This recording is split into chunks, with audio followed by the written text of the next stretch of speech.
Are you a current or future physician assistant wanting to learn more about finances? Then join me on this journey to become a PA the FI way. Hi, my name is Kat, and I'm a practicing certified physician assistant who will be your host. It took me 5 years after I started practicing medicine as a PA to thoroughly dive into my personal finances after I discovered the concept of financial independence.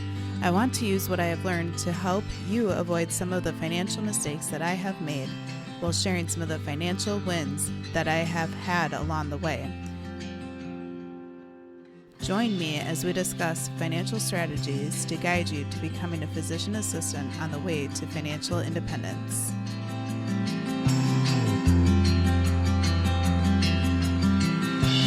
Welcome back, everyone, to the PA the FI Way podcast. I'm your host, Kat, and I'm so excited to have a very special guest today joining us for the show. We have Chelsea Turgeon, who is the host of Life After Medicine podcast. Welcome to the show, Chelsea. Thank you so much for having me. I'm excited to be here, Kat. Awesome. And I am really excited about our conversation we're going to have. You definitely have a very unique story surrounding medicine. So I'm really excited for our guests to take a listen and hear your story. But could you first start by introducing yourself to the listeners? Yeah, of course. So I'm Chelsea. My background is in medicine. So I went to medical school, got my MD, and then a year and a half into residency, I went to OBGYN residency. A year and a half into that, I decided for many reasons that medicine was not the way I wanted to contribute to the world. And so this was back in 2019 that I had this realization. I decided, even after all of the schooling and training and all of the student loans and the debt, I decided to leave. I turned in my resignation and I left traditional medicine. I decided I wanted to travel the world. More than that, I wanted to come back to my original love of psychology. And so I started life coaching. I also started blogging, and I moved to South Korea initially. I got a job teaching English to pay the bills. And this was back in 2019, so about 5 years ago. And I just sort of started this journey of figuring myself out. It's like what most people would do like after college if they didn't know what job they wanted. I just kind of did it like after med school and part of residency. And now I've created this business that I love, this life that I love. So now I'm a digital nomad, meaning I travel the world full time. And I also have an online business, which is my source of income. That includes career coaching and a podcast, the Life After Medicine podcast, like you said. And so, yeah, I'm like doing those things to earn an income, to express my gifts with the world. And then I'm also just living this life that I love currently in Argentina. That's awesome. Yes, I follow you on social, and it seems as though almost every week or every month at least you're somewhere new, which is really fun to watch, and seems like you're living your best life, which is awesome. Yeah, it feels like that. And part of your story is that you shared that you dropped out of your OBGYN residency, which seems like that must have been a huge life decision. Could you share what led up to that decision for you? And then how did you actually make that decision that changed the trajectory of your life? Yeah, it's such a good question, because when I tell the story, it can feel a little bit jarring. Like, wait, you did what? Then you did what? What? So I think it makes sense to just have a little bit more context as to what was happening. And so if I look back, when I tell the story now, I have this hindsight, right? This 2020 that allows me to understand what was going on in my head at the time. So the way I tell it now is not the way I would have told it when I was going through the process, but I think it's really cool to be able to have this hindsight and to understand more deeply what was going on through the whole process. So my initial love or passion was psychology, like I said. And so I was this nerd who in high school, I would have my parents drop me off at Barnes & Noble or like Books A Million, and I would say that I was going to study there, and I would a little bit, but then I would go to the self-help aisles and like browse them. And like, I would never buy the books because I was like, this is embarrassing, but I would just read books about like the psychology of rejection and happiness and different ways to find. And so I was just like really interested in this from a very young age. And so then I decided to major in psychology for undergrad. And then I didn't know exactly what I wanted to do with that. In my head, there was two pathways for that. There was, like PhD or like clinical psychology routes, maybe like PsyD or like a master's, but kind of going into like clinical psychology and therapy route. And then there was med school psychiatry route is sort of the way I perceived it. There's obviously a million more avenues, but that's in my head. There's those two avenues. And so I would present that to people. You know, it's like, oh, I'm majoring in psychology, but maybe I'll do this, maybe I'll do that. Whenever I presented the med school option, I was met with like, oh, that's so impressive, you know, like wow, that's so cool. And I think that's for us, for a lot of people in healthcare, there's this sense of, wow, that's such a like noble job. That's such a, like, what a cool profession, or like, you know, it's something that can make good money. It helps people. It's very well thought of by society. So there's this prestige factor, I guess, of going into healthcare professions. And so I made that decision really based on other people, like based on getting approval and validation from other people, not realizing that at the time. But I look back now and I see like I was very swayed by other people's opinions, and I wasn't really checking in with the fact that organic chemistry was so miserable for me. I did not like biology. I didn't like hard science. I really liked social psychology. I liked learning about feelings and personalities, but I just completely ignored all of that. I also ignored the fact that I hated being in the hospital shadowing. Sure. I did not like being in that environment. There was something about it where like I used to have this neck pain when I was like studying for the MCAT. I got this neck pain, and it like it was so prominent, and it's like and it also got worse. So it was worse when I was, it's so interesting now when I look back, I'm like, it was so clear, I should not have done that. But it's like, oh, the neck pain was flaring up when I studied for the MCAT, when I shadowed. And like, there was a moment where I got like, someone came to get me out of shadowing. It was for this like honor ceremony induction thing. And they kind of like surprised me and took me out of my shadowing thing. And I remember noticing in that moment, like, I had huge neck pain while in the clinic, and the moment I left, it was gone, and I was like, "Oh, that's weird," but I wasn't really connecting that like there's something off there. So it was never. I say all of that to just paint the picture that medicine was never. I chose it for reasons that were not authentic to me, without realizing that at the time, as most of us do, because we choose our majors when we're like 17, or I was like 20 when I got into med school, so it's like I didn't really know what was authentic to me, and so it was just never the right fit. It was never really where I wanted to, like, where it was never where I was gonna shine. And so I go through this process, and med school, I start getting panic attacks, and I just medicate those away. And it's like there's all these signs that are happening that's like, this is not quite right, but I just don't have the ability and the self-honesty to check in with that and to see like, maybe something is off here. And I just keep pushing through until it gets so bad that I just hit a wall, and it's like I don't have an option. I like have a really hard, this is in second year of residency, it's like I can barely get out of bed when I'm in the hospital. I have to go sneak off to the residence lounge and take a nap because it's this wall of exhaustion. And it like wasn't until getting to that point that like I was sort of forced to really reconcile with the fact that like maybe something is off here entirely.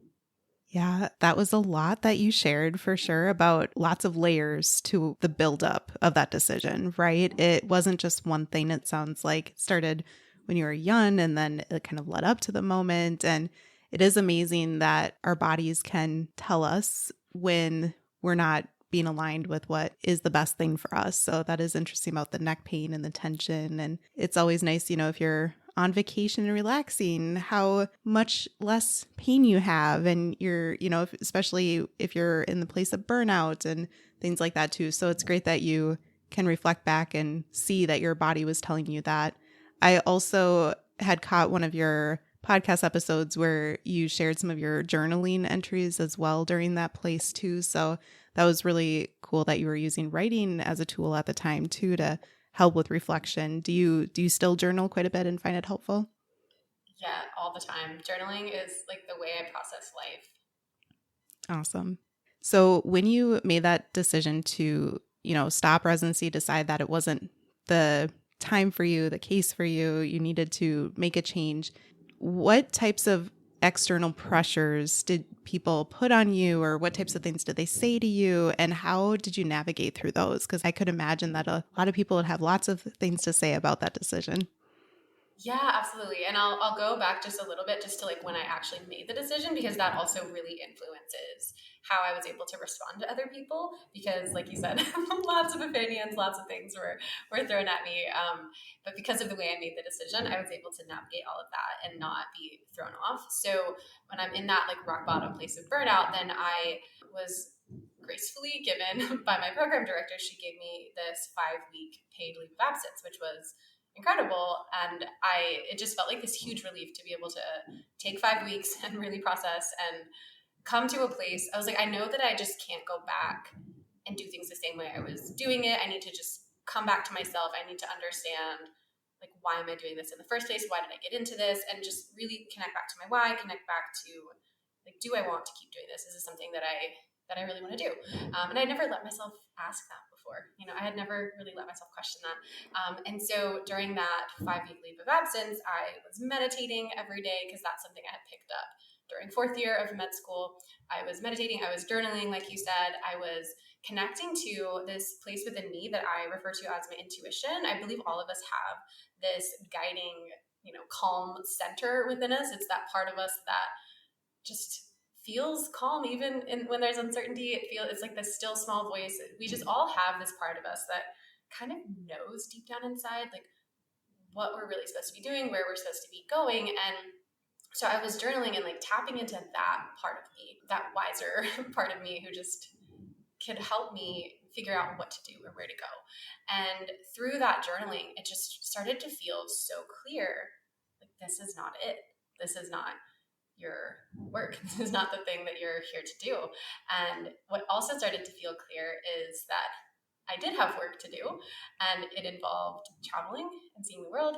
It involved tapping back into my creativity of writing, and it involved helping people, like, I was gonna say in a talk way, but that's just sort of what was coming through. It's like I didn't totally understand what that looked like, but it was like helping people through conversations, is what started to feel more true for me. And so by journaling that and by coming to that place within me of this like calm and certainty and like, hey, this, like, the path forward is start traveling, start being an entrepreneur, start like doing some stuff online and get yourself like go in that direction.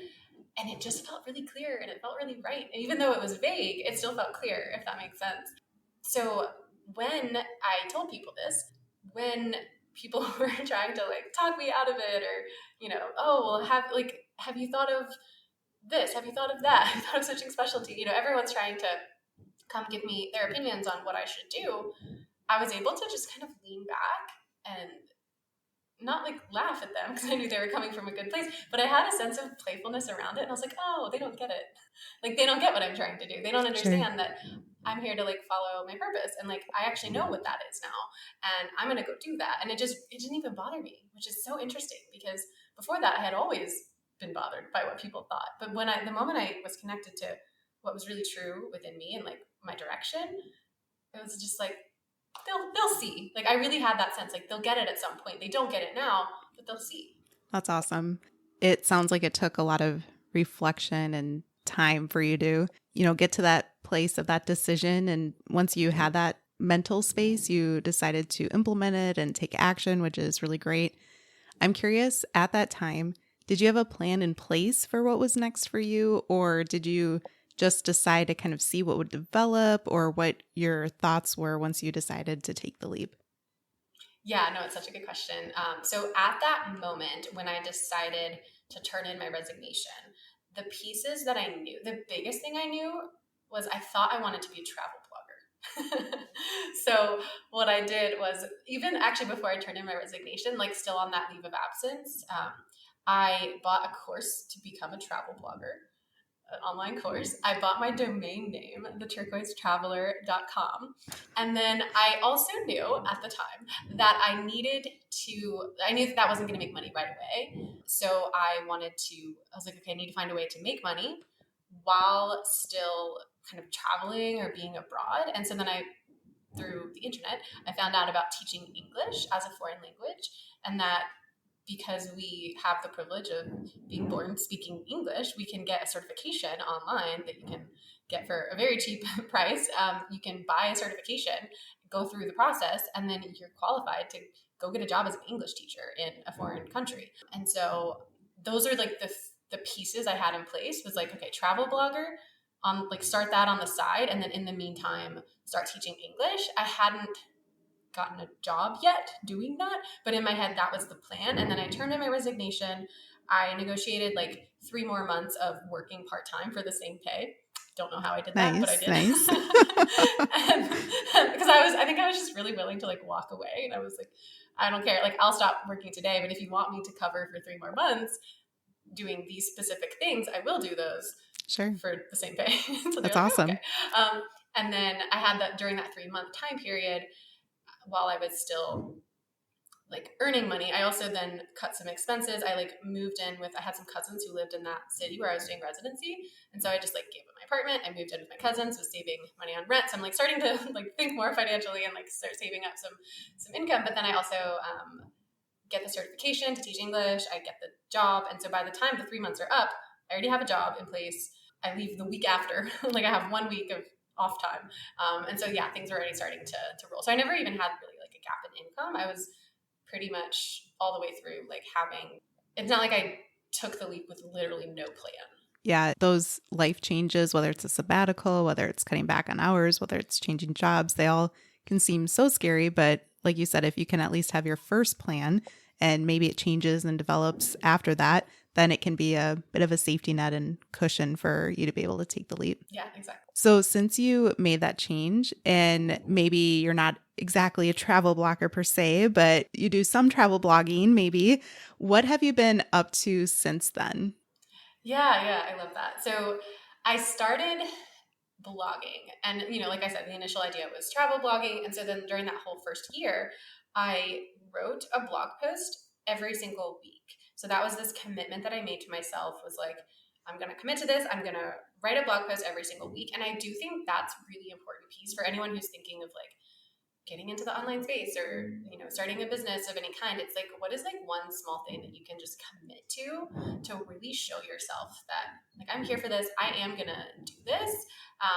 But then also with the flexibility, so that I'm paying attention as I'm writing each post. I start to realize I don't really like writing about travel per se. As we talked about before, I'm not very detail oriented, so I'm like a big picture person.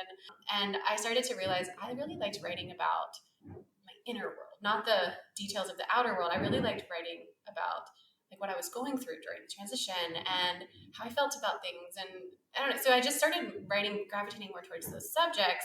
And then I also started exploring the world of coaching and realizing that the psychology thing that I loved, I don't have to necessarily go back and get a master's degree to do that. I can pursue that kind of through coaching. And so I signed up for a coaching certification program and loved it. Like every moment of that, I was like, is this real? Like, can I actually do this for work? Like, I just felt this sense of flow, this sense of this desire for mastery that I had just never felt in anything in the medical world. And I just started pursuing that. So then I also, like, I'm doing these blog posts every week. And then I also was like, I'm going to do 100 hours of just coaching people for free. And so I literally am there on this island in South Korea, and there's other English teachers there. And so it's like any person, any English teacher on that island, I was like, we're going to meet at this cafe after school. And I would just like have this cafe that was kind of like my office, and people would come and I would just do coaching there. And so that's when I like got my, like, I learned everything about coaching and the human psychology through that time. And so then that just sort of led into me building up this coaching business, which is really the main thing that I do now. So with your coaching business, what types of things do you tend to help healthcare providers with, or what types of people do you work with, and what types of problems do you help them solve throughout that process? Yes. So as of right now, I have a very specific niche, but it did not start out that way because initially I started off. So I think that's one thing I see people do, like who are trying to get into the coaching space or anything. They're like, well, I don't know what my niche would be, or I don't know what I would be helping people with. And it's like, you can't know that yet. Like, I think you talked about this before, like the clarity through action piece. Like, you just have to get started. And so that's really what I did. I was coaching anyone and everyone with anything and everything.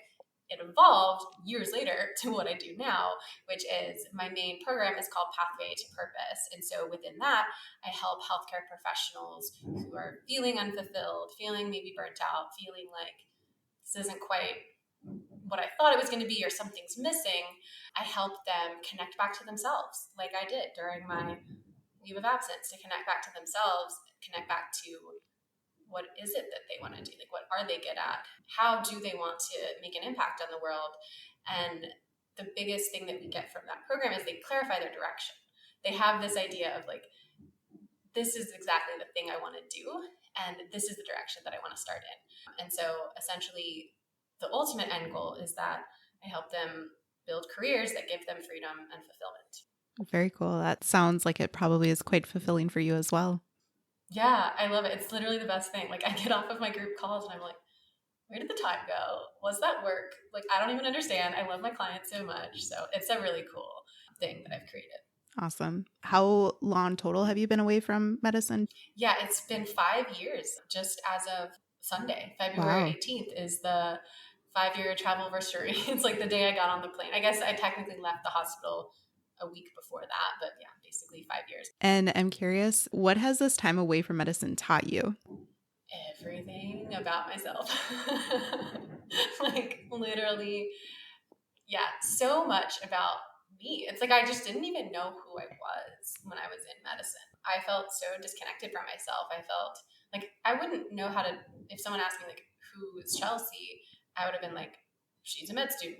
Like, I'm a resident. Like, that's, I really defined myself solely by my profession. And I think that's all too common to do in healthcare because it just becomes such a big part of their identity. And so I'm just, I think the biggest thing that's taught me is like who I am and what I like and what I want and why I'm the way that I am too. Like, I just have really deeply understood like my background and the forces that have shaped me and how to just enjoy life. I think I lost that in medicine because I lost me. So, and yeah, I would say that's just the biggest overarching thing is I know who I am now. With this time away from medicine, you've done all sorts of traveling. It sounds like all different countries. You barely spending time in the US, you had mentioned before we hopped on to this recording.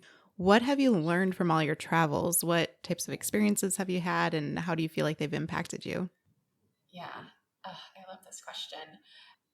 One big piece that I've learned, which I think is a reason that everyone needs to travel, is I've really like reckoned with my own privilege of like what it actually meant to be born in the US. That was something it's hard to even realize if all you are doing is living in the US. But even just having that passport is huge. Like, there's so much power to having that passport. There's so many people that I meet as I travel who are like, oh, I'd love to get to that country, but I can't go there because I'd have to apply for a visa or I'd have to do this thing. Or, and then even people that I meet in the countries that I go to, there's just this huge sense of like the earning potential of the people in like who are staying within the countries here is just so much less. And like the economic situation, it's just like there's such a privilege of being born in the US that it's really hard to, I know there's a lot of problems with the US in general. I know we all like have our own, views on that, but I think being able to cultivate this appreciation for like, wow, I was given a lot of privilege, and it's like kind of hard to reckon with sometimes because it's like, oh man, like what did I didn't do anything to earn it. I just have it. And then what do you do with that? Yeah. And then you just really see that like a lot of the world is not fair. Those things are, it's hard to see and hard to like really understand. But I think it's just given me this broader global perspective that I just wouldn't have been able to, to know if I was just taking like short vacations here and there and staying at all inclusive resorts or just staying in the US entirely. Yeah, it sounds like you do what's called slow traveling, where you stay at a place for a long period of time instead of having to only fit your 2 week vacation in here and there overseas. And I'm sure that that allows you to experience the culture deeper and make deeper connections and enjoy those places on a deeper level as well. Yeah, that's like one of the things is I don't really come anywhere to like sightsee anymore, which is another like privilege because I've done enough like sightseeing. Like, I just go to places to be there. Like, literally that's it. It's like I don't need to add anything. There doesn't need to be anything on my list. It's like I just want to be in that place, and then have that experience. Very cool. So, out of curiosity, what has been your favorite place that you have visited? And whether it's one that you can list or maybe two or three, and then why? Yeah, and it's so hard to say because each place has a really special meaning, and it's like each place that I've gone has taught me something new about me, or I've learned a spiritual modality there. Like I discovered ecstatic dance at an ashram in Colombia, where I was the only English speaker foreign person there.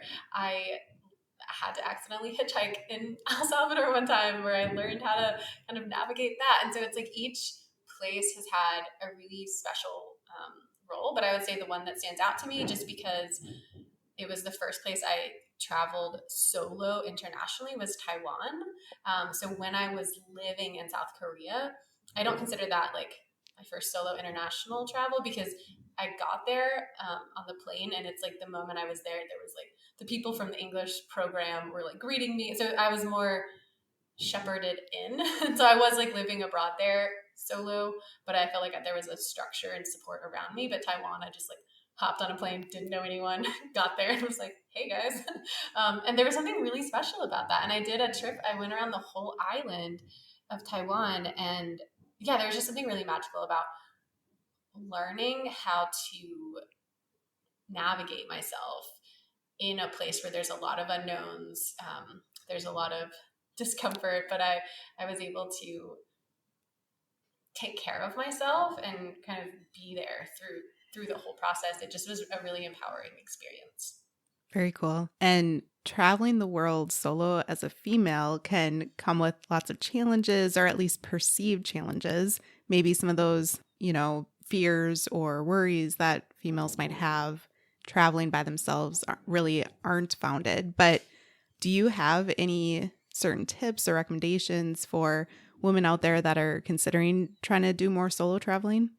Yeah, I would say talk to other people who have done it more than because there's a lot of the people who are the most scared of travel are the people who haven't traveled, right? And so there's a reason you got to like really look at like, okay, well, the people who have traveled solo, let me just get information from them. Like if that's something I want to do, those are the people to listen to around that. And so that would be first and foremost. There's actually Facebook groups like solo female traveler Facebook groups. I would just like join some of those and like get inspired by people. You don't have to know anyone in your real life. Like there's so many people online who really talk about the first person who inspired me about that was Kristen Addis of Be My Travel Muse, and she has this whole book on how she traveled the world solo. So I feel like just hearing other people's stories and seeing that, and it's like, yeah, there are things that my male friends do not have to deal with who they get to travel. Like you have to prepare more. Sometimes you have to think things through. Like you don't want to be left by yourself at a gas station in the middle of the night. Like you need to, it's like you can be smart, but you don't have to be scared. Yeah. And I think those are the differences. It's like I don't ever feel scared. I just use my brain and I do things that are Hmm. like very common sense. Like, and you really want to understand what the landscape is like in the place that you are from the locals, right? And sometimes the locals are even more scared than you are, Sure. which is really interesting. So yeah, so it's like getting on the ground, talking to locals, like really understanding, okay, is this one of those places where, like in Cape Town, it's like you just take an Uber everywhere the moment that it starts to get dark. You don't walk a second, even if it's Sure. 2 minutes down the road. You don't do that, and so just like learning the practical ways to keep yourself safe when you're in an environment, and then trust your gut too. Like if you're feeling uneasy about anything, really listen to that. Yeah, definitely. I think that it's also important to remember that unfortunately things happen in the US too, right? We're not a society that we have bubble wrap around us and nothing happens in our country. And so experiencing other countries can be just as safe or even safer than the US as well. So I think a lot of people forget about that as well.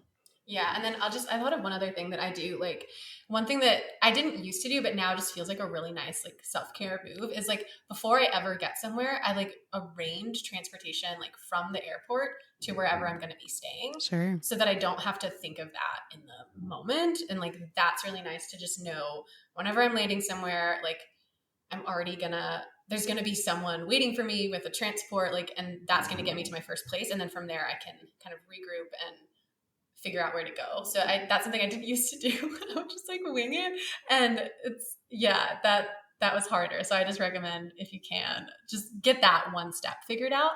And that feels a lot better. That's a great piece of advice for sure. So, since this is a financial podcast where we talk about financial independence and money and things like that, could you share how some of the listeners could take some steps to start monetizing their passions that they feel like they want to either switch altogether over to doing that focused for their earning, or if they want to consider starting something on the side? But what can they do to try to help monetize their passions? Yes, I love this question, and I think it's so important. And it's not that I think every passion needs to be monetized or anything like that, but they can be. Like, you can make money from doing something you love, and this is something. Any of my clients who decide they want to go into the entrepreneurial space, like a lot of my clients, they decide they want to be like what the kind of general category wellness entrepreneurs, like wellpreneur, and biggest barrier they have is like monetizing and like really taking the thing that they're like, oh, but I love it, so I don't need to make money, or like, oh, but I really want to help people, so I'll do it for free, or like, I want to make it accessible, so I'll do it for free. And so I think it's like first and foremost realizing like it's okay to make money doing something that you love. That's okay. Like, you're allowed to do that. And I know that you talk about this a lot. Like, there's a lot of the money stories that you have and the money mindset, and a lot of those pieces were really important for me as I started out.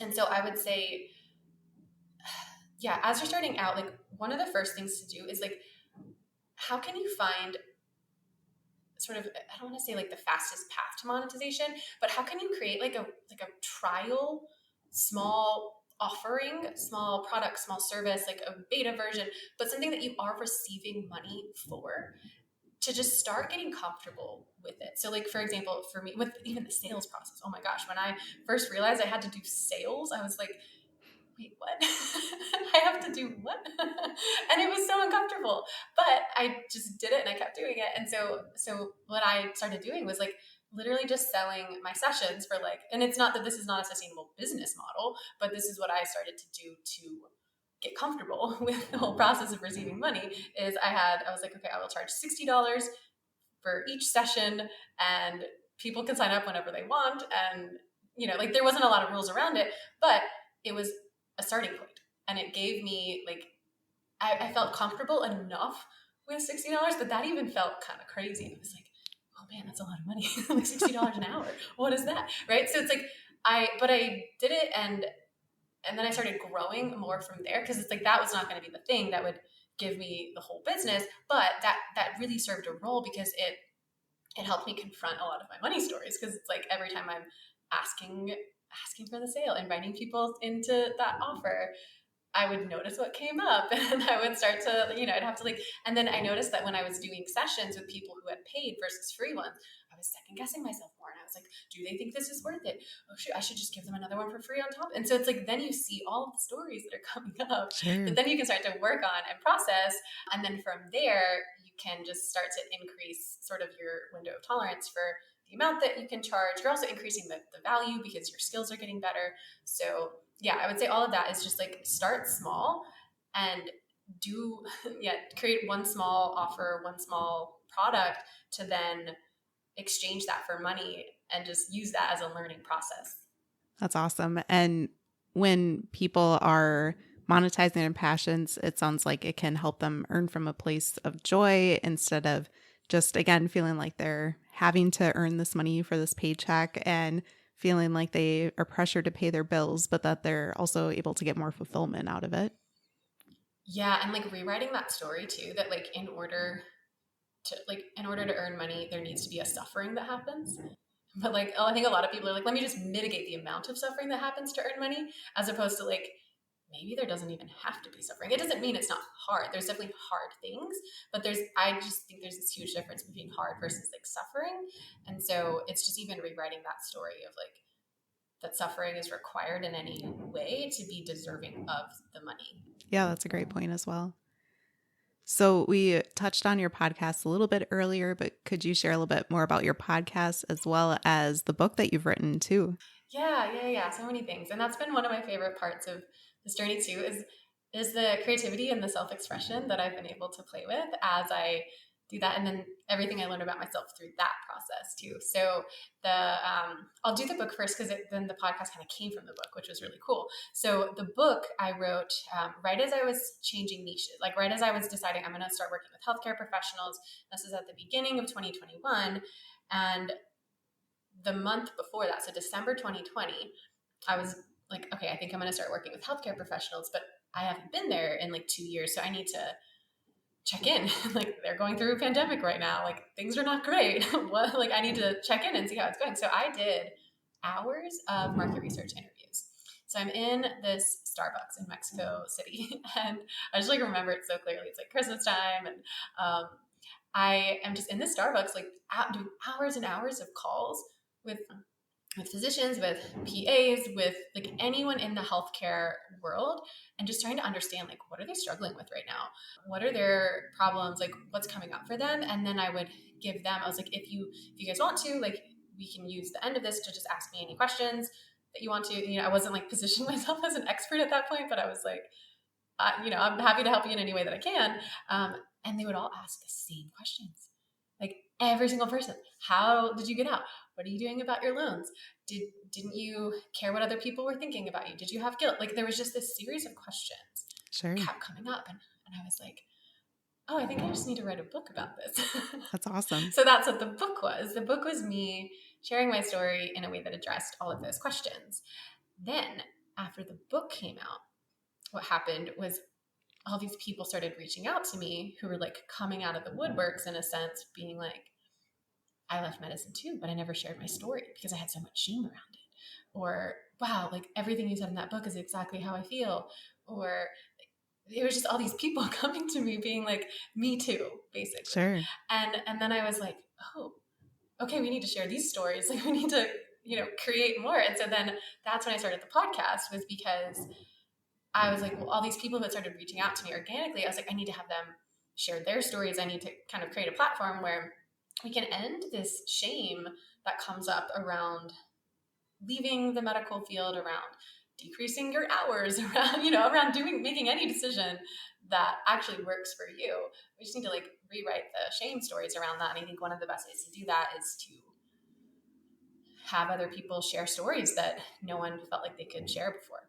Yeah. And there is a lot to be said about taking the time to share stories. It can be very therapeutic, not only for yourself as the story sharer, but definitely the listeners. And it builds connection, builds a sense of community, and can be really great for your mental health overall too. Yeah, I love it. It's like you said, a therapeutic process of sharing your story, rewriting your story, like just owning your own narrative. But it's a really cool process that happens around that. Cool. And I will include a link to your book in the show notes, but could you share the name of the book for the listeners as well? Yeah, it's called Residency Dropout, and it's currently just in an ebook format. So you can get it on Amazon as an ebook. And if you don't have a Kindle or an e-reader, you can just download the Kindle app on any device, and then you can get it that way. And where can the listeners connect with you if they have questions for you or want to follow you on social? Yeah, so they can go to my website, coachchelsemd.com. That's sort of my hub of everything. If you want to follow my day-to-day life, I share a lot of that on Instagram, all the hikes I go on, my commutes to work, which is usually me walking to a scenic cafe, and my like day in the life. It's just like me really sharing like what is life after medicine. So you can find that on Instagram at coachchelsemd. And then if you want to hear stories of other people who have found a way to connect to their purpose, found a way to make a difference, make a living, still have the freedom to enjoy their lives, you can come to the Life After Medicine podcast. And Kat was a guest recently or she'll be a guest coming up however the timing works. So yeah, you'll get to hear her deeper story too. Yeah, I really appreciated you having this idea for this podcast swap. It was super fun. And I really appreciate you taking the time to come on this show and share your story and share how people can think of life a little differently and not feel like they have to be stuck in one path for their lives as well. So thanks so much, Chelsea.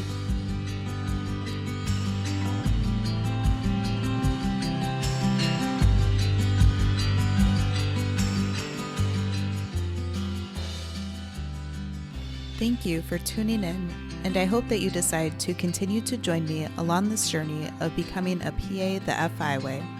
Please take a moment to press the subscribe button on the platform that you are listening to this on, but more importantly, consider sharing with another current or future PA that could benefit from the information that we reviewed in this episode. Take care and have a great rest of your day. Until next time.